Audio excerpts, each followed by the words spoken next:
What you see before you is an outline of Operation Mille Mirage, our response to Operation Jormungand.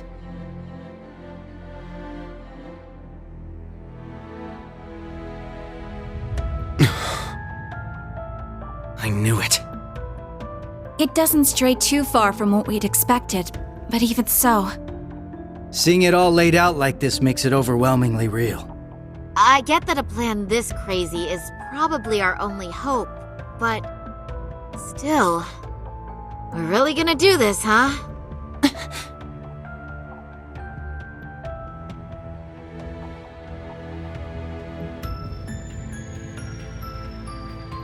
The Empire has drastically increased its military might, due largely in part to the draft. Current estimates number their forces at 1.2 million strong, and that figure will only rise before the fighting actually starts. On the other hand, Calvard's military can barely scrape together 800,000, at most. Even if they try to boost their ranks with a draft of their own, that probably won't go over too well, judging by their last election. Not to mention the huge difference in weapons and resources between the two countries. In terms of both aerial combat fleets and core tank units, Erebonia has a clear advantage. And that's without taking Panzer Soldats into account. Yeah. There's no way the Verne Company's production line could even hope to keep up. What's more, the Empire now has an excuse to throw all the new technology it's been developing into this war. With that in mind, it's entirely possible that the Civil War was nothing more than an opening move. I agree. It seems likely. The same could be said of the Orbital shutdown phenomenon, or even the 100 Days' War. It is our belief that these events were simply set up, all to pave the way for Operation Jormungand. Damn it! Those monsters! And Mille Mirage is your plan for how to hold back Operation Jormungand. We have with us the Republican Army of Calvard, the Royal Army of Liberl, the Remiferian and Viceland armies, as well as troops from Le Mans and Orid, and even resistance cells acting out of Crossbell in Northumbria. You intend to coordinate every one of these individual forces united under a single banner to suppress the Imperial Army from all sides. That's exactly right. As you stated before, Calvard's armed forces total 800,000 strong. The Viceland army should bring that number up by about 100,000. The Principality of Remiferia is prepared to lend its aid as well, to the effect of approximately 80,000 troops. Add to that figure an additional 120,000 from the Kingdom of Liberl. Further, we can count on receiving around 20,000 soldiers from Le Mans and Orid combined, as well as another 10,000 from Crossbell and Northumbria. And this is to remain off the record, but we're expecting roughly 30,000 in reinforcements from Arteria as well. Naturally, we plan on bringing Jaegers into the fight too. We've been scouting out Jaeger corps big and small. All in all, I'd say we're looking at a good 40,000 extra soldiers. Altogether a combined total of 1.2 million. Finally putting us on even ground with Operation Jormungand. A war like this would stretch over almost half the continent. Resistance cells from Crossbell, huh? That must be Sonia and the others. Yeah, Muriel told me a bit about it, but... Northumbria too? That have something to do with the movements we heard about there? Yeah. The resistance there is made up of former members of the Northern Jaegers, who got absorbed into the Imperial Army. And we got troops from Le Mans and Orid too. That would be their defense forces, no? That's right. We've actually known about their involvement for a little bit. I have to say, I'm surprised the High Seat of the Septian Church would choose to involve themselves so directly. But Rosine mentioned something about this earlier, didn't she? Yes. The Congregation for Divine Worship is likely deploying the Papal Guard as we speak. The Imperial Army's technological superiority is undeniable, and we can't underestimate the threat Ouroboros poses either. Further, directing and coordinating all parties involved will prove a tremendously difficult task. That is the purpose of our meeting, to determine who will serve as the key piece in our plan, the cornerstone upon which we can build our success. I present to you Cassius Bright, Lieutenant General of the Royal Army of Liberl. And, as of today, Supreme Commander of Operation Mille Mirage. What? Now that's what I call a power move. A natural decision. Lieutenant General Bright did head the search and destroy operations against the cult in Crossbell. What's more, he can already boast having pushed back an Imperial invasion once before. He's the most brilliant tactician of our time, without a doubt. I should have known. So you've accepted the position then, Dad? Even after hearing everything that's going to happen as a result of this plan? I have. This can truly be called the Great War, the likes of which mankind has never seen before. A war that will surely destroy the lives of all it touches, soldiers and civilians alike. Hundreds of thousands of lives. Worst comes to worst, we could see casualties in the millions. Millions? Yeah, that's definitely possible.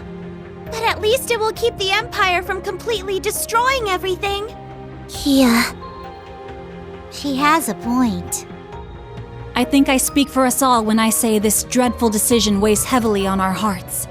But there are stakes here far more dire than the invasion of Calvard itself. Namely, Erebonia's 2 septarians, as well as its curse, which spreads further and further with every land it conquers. It's all connected. If we don't act soon, the Republic will fall to the Empire's advance, drowning the entire nation in its curse. It would then only be a matter of time before the surrounding countries fell as well, until finally all of Zemuria is in the curse's grasp. All for the sake of reviving the ultimate being, the Great One. This we must avoid above all else. If this dreadful decision is the only chance we have of saving our world, then so be it.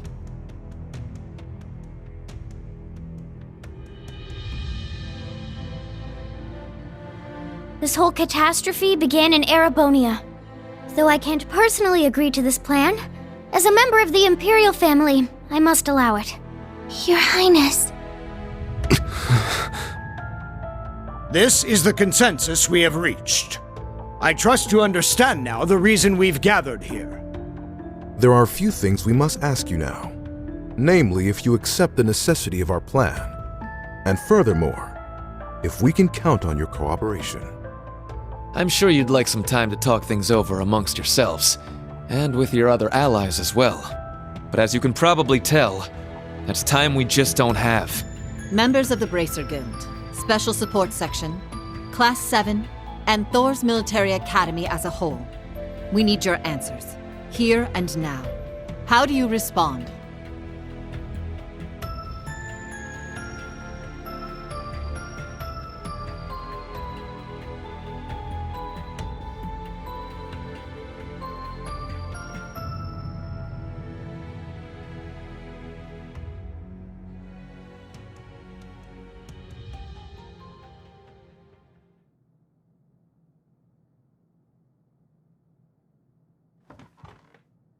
When it comes down to it, we, the Special Support Section, are just a single division of the CPD.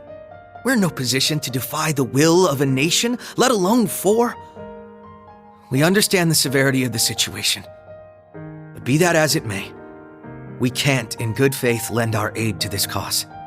There has to be a better way to fix this mess we're in, and we won't back down until we figure out how.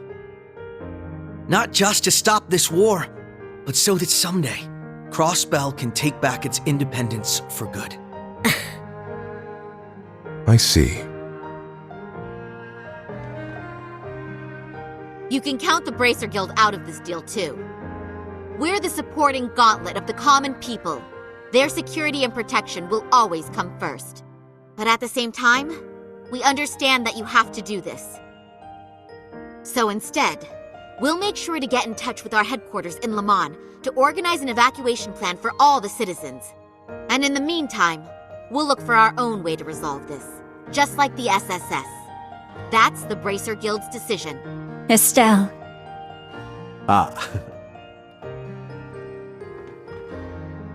With so many of us still missing, we can't claim to speak for Thors as a whole. But we can, at the very least, tell you our decision as Class 7. Become the foundation of the world. In a sense, those words have shaped our class from the very beginning. A war this big is certainly one way to keep the curse in check. We could be a new foundation afterwards, one built over ruins and destruction. But this curse is not absolute. Though it sweeps across the nation, toying with our fate, there are still those who stand together to resist it. We've seen as much with our very own eyes.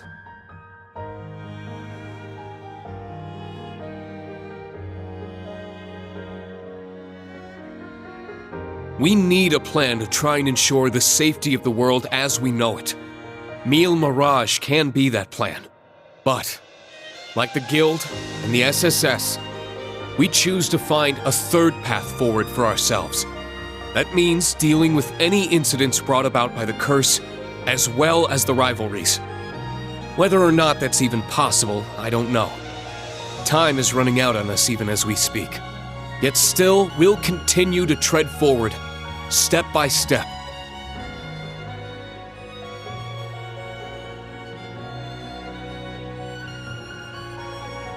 Because we owe it to Prince Olivert to find that third path he always strove to take. Reen. Yeah, you're exactly right. The path Prince Olivert would have wanted. I see. My goodness. The naivete of youth never fails to astound me. And yet, as history shows us, it is precisely the young and foolish who bring change to the world. The same could be said of those not bound by duty or tradition. Come to think of it, Prince Olivert himself embodied every one of those qualities. He most certainly did. And his spirit lives on in this next generation. We have heard your convictions, clear and true. Operation Mille Mirage is already underway. But so long as you respect our position, we will respect yours in turn. You're under no obligation to participate in our plan. That said, we'd appreciate your help wherever possible. That includes exchanging information, keeping civilians safe, and so on. We certainly have more room to cooperate than Operation Jormungand does at the very least. You Bracers played a pivotal role in solving the incidents in Ouroboros, as did the Special Support Section in Crossbell. I eagerly await seeing what such seasoned heroes can bring to the table. Thank you. We won't disappoint. I don't know if I'd call us heroes exactly, but we'll help out in any way we can. Well, that suspense was killing me. As grim as our circumstances are, we now know what our mission must be. Right! We gotta do everything we can to stop this war before it begins. And even if it does, we'll just have to find a way to end it. Right. Our first course of action is figuring out exactly what we can accomplish right now as members of Thors. I imagine the rivalries will play a key role in that. Agreed. You're all pretty gung-ho about this, huh? How are you guys so relentlessly positive about everything? It really is the most annoying thing about them, isn't it? Wait a sec. I know that voice. It's him! Enforcer number 0 of Ouroboros. Campanella, show yourself. Sounds like things are coming along nicely over here. Quite the illustrious guest list you have here. I'm almost starstruck. Indeed, it would seem the rumors weren't unfounded. Belle! The new third Anguis of Ouroboros. Lady Mildine, my greetings to you and all the leaders of the world gathered here today. I see a number of familiar faces and some new ones too. My, how delightful. You must be Dieter Croesus' daughter. I've heard the rumors of what you've become. A member of an international terrorist organization. Gracious me, the audacity of this woman. Whoa! He really called it, huh, Lady Val? Ha, you're one to talk. Hey, this is some party you guys got going on. Real swanky joint, too. Shame for you, Zephyr's here to crash it. Surely, you. Boss! That means Zeno and Leo are here too, doesn't it? Sure does. But hey, we're not done with the lineup just yet. Don't think things will go the same for you here as they did at the workshop. Please excuse our intrusion. Sharon. George! So you've come. Lecter. It's really you. In the flesh. Long time no see, ladies. My lady, everyone, I apologize for interrupting such an important meeting. You should have just kept the mask on, Angie.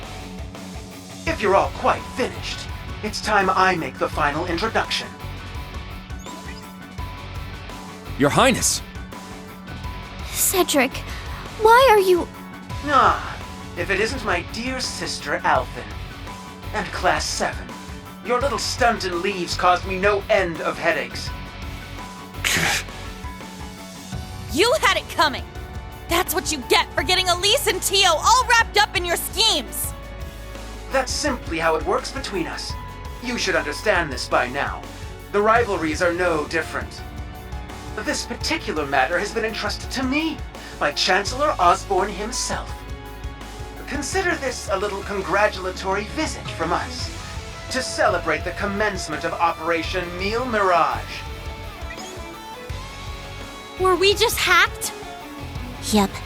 They probably used the Society's astral code to infiltrate the system. Courtesy of Belle and the Fool, I'd assume. Sounds like we're in for a fair bit of trouble then, huh? Yeah, they're coming. What the? Damn! They brought Imperial warships! No, not quite. This is the bridge. We have an emergency. We've got 8 Crimson ships approaching on our 9. And with them, a 280 Arch-class airship. Damn. There's only one ship that friggin' massive. You mean the one that appeared during the orbital shutdown? That's right. Ouroboros' pride and joy. The largest battleship in the history of mankind. The Crimson Ark. The Glorious.